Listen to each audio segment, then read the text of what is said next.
Assalamualaikum warahmatullahi wabarakatuh.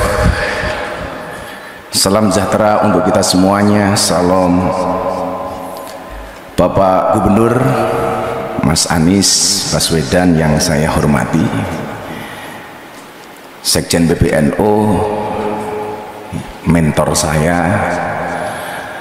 jajaran Forkompinda, dan terlebih kepada sahabat saya pendeta muda Bro Johan Sunarto. Jadi ini perpaduan antara Cina dan Jawa. Kalau Sunarto itu pasti Jawa. Serta semua jemaat yang hadir yang berbahagia. Saya ditakdirkan oleh Allah untuk menjadi seseorang yang benar-benar harus memahami makna kebinekaan. Pondok pesantren saya ditakdirkan oleh Allah berada di lingkungan teman-teman Nasrani. 60% tetangga saya adalah Katolik. Selatan rumah saya rumah pendeta, utara saya kuburan. Dan alhamdulillah seumur hidup saya tidak pernah bertengkar dengan tetangga utara saya. Saat itu saya memahami bahwa Indonesia ini adalah rumah besar. Di dalam rumah besar yang namanya Indonesia ini terdapat 6 kamar.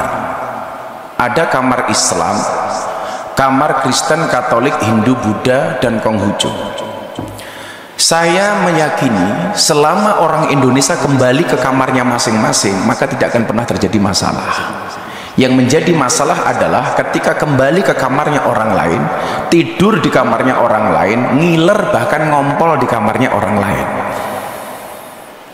Maka begitu indahnya Indonesia menata kerukunan ini dengan luar biasa ketika kemudian menerbitkan identitas kita masing-masing. Anda yang beragama Islam dengan KTP Islam, maka dulu Mas Anies ada usulan kolom agama dalam KTP dihapus saja karena dianggap ini awal dari diskriminasi. Justru saya sebaliknya, menurut saya kolom agama dalam KTP tetap harus dipertahankan.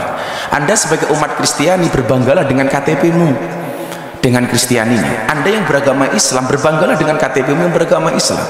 Maka saya menolak tegas kalau kolom agama dalam KTP dihapus, tapi kalau yang dihapus kolom kawin atau belum kawin saya setuju. Jadi kan bujang terus Pak. Pak Kapolres setuju ini pasti. Tapi juga kemudian ada yang memahami toleransi secara kebablasan. Saya kasih contoh, misalnya ada orang yang mengatakan semua agama itu benar, titik. Saya pikir kalimat ini tepat tapi kurang lengkap. Bagi saya yang benar adalah semua agama itu benar bagi penganutnya. Kenapa harus tambahkan penganutnya? Kalau semua agama itu benar, titik, saya khawatir nanti pendeta Johan tiap hari ganti agama. Ini kan. Kenapa? Karena dengan gampangnya kita meremehkan, toh semuanya benar. Maka kalimat yang menurut saya diksi yang paling tepat adalah semua agama itu benar bagi penganutnya. Bagi pendeta Johan harus mengatakan bahwa agama yang saya yakini adalah yang paling benar. Tetapi bukan berarti kita diperbolehkan untuk menyalahkan agama orang lain.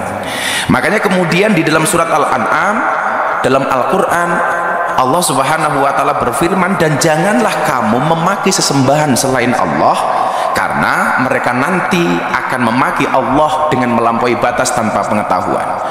Sederhananya adalah kalau kamu tidak mau agamamu dihina oleh orang lain, maka jangan pernah kamu menghina agama orang lain.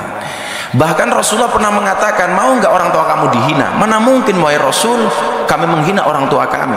Apa jawaban Rasulullah?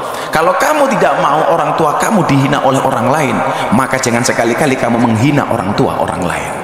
Maka saya selalu sampaikan, kalau orang Indonesia tidak bisa akur gara-gara beda agama, kalah dengan burung.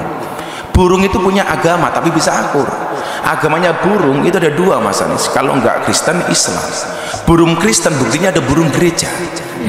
Burung Islam ada burung namanya emprit kaji. Emprit kaji itu burung emprit yang kepalanya putih, itu namanya emprit kaji. Tapi kalau ikan, Pak Kapolres, agamanya pasti Katolik. Buktinya yang paling besar namanya paus. Nah, itulah kira-kira. Bahkan burung gereja itu sering tinggal di masjid, karena saya dulu ketika di pondok saya sering makan burung gereja. Burung gereja tinggalnya di masjid. Nggak ada tulisan burung gereja dilarang masuk, itu nggak ada Pak.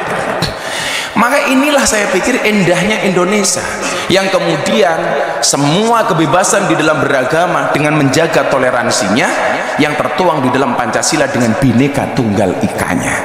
Maka sekali lagi, kalau kemudian kita bisa kembali ke kamarnya masing-masing, tidak akan terjadi masalah. Ingat Bapak Ibu, saya mencatat toleransi menjadi sulit ketika orang lupa bahwa beragama itu untuk mengatur diri sendiri, bukan mengatur orang lain. Banyak orang beragama yang bahkan belum menggenapi pelaksanaan nilai agama untuk dirinya sendiri, tapi sibuk ngurusi perilaku orang lain. Tentunya ini kurang dibenarkan. Maka begitu indahnya hubungan saya dengan kawan-kawan Nasrani di pondok saya sampaikan barangkali Mas Anies, di tempat saya itu kalau ada orang Nasrani meninggal, mereka sembahyangan untuk mendoakan almarhum. Kita yang Muslim datang Mas di belakang, kita nungguin, begitu nanti jatahnya makan, kita makan bareng. Ketika ada orang Islam meninggal dunia, kita tahlilan, teman-teman jemaat gereja nunggu di belakang. Ketika jatahnya makan-makan, kita makan bareng. Akidahnya tetap masing-masing, tetapi muamalahnya bisa kita lakukan bareng-bareng. Kalau Idul Fitri seperti ini, kawan-kawan saya Nasrani masak, hasil masakannya dibagi ke semua warga kampung, baik yang beragama Islam maupun yang beragama Nasrani. Begitu Natal tiba, kawan-kawan Islam gantian yang masak, dibagi ke seluruh kampung. Maka saya teringat kemudian dengan cerita Nabi Ibrahim alaihissalam ketika masak, kemudian tetangganya dipanggil. Nabi Ibrahim itu dikasih gelar kekasihnya Allah gara-gara suka traktir orang. Bulan Ramadan ini saya belum ditraktir sama Mas Anies, belum.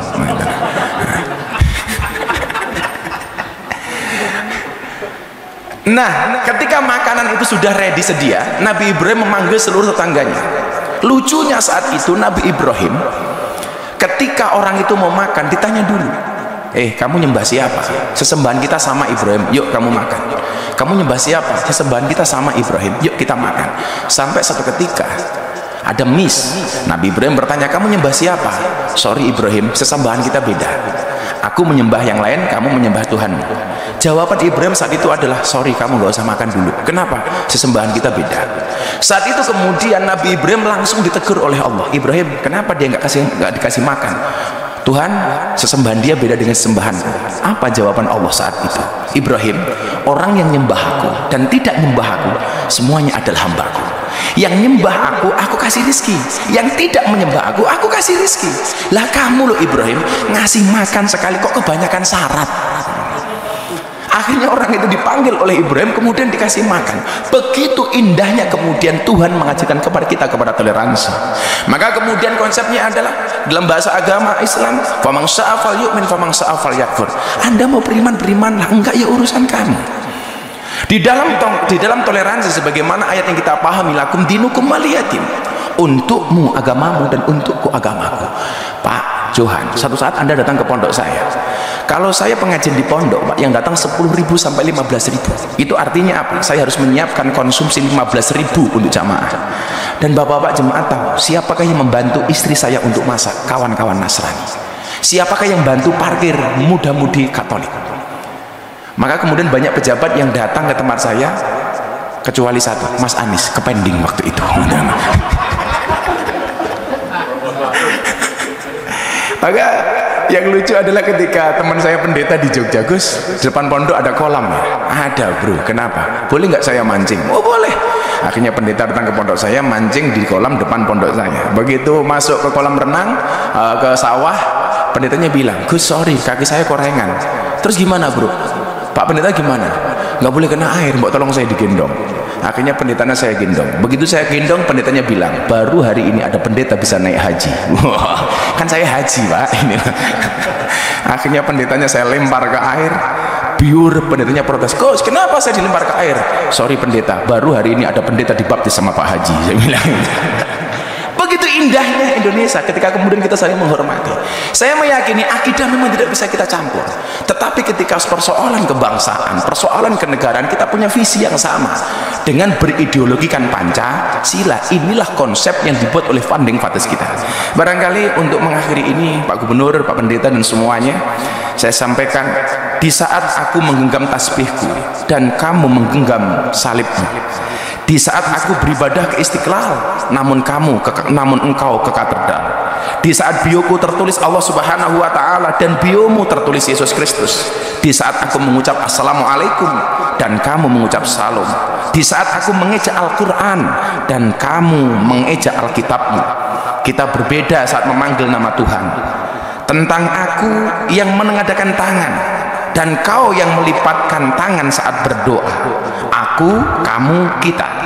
Bukan Istiqlal dan katedral yang ditakdirkan berdiri berhadapan dengan perbedaan namun tetap harmonis. Andai saja mereka memiliki nyawa, apa tidak mungkin mereka saling mencintai dan menghormati antara satu dan yang lainnya. Terima kasih. Salam. Assalamualaikum warahmatullahi wabarakatuh.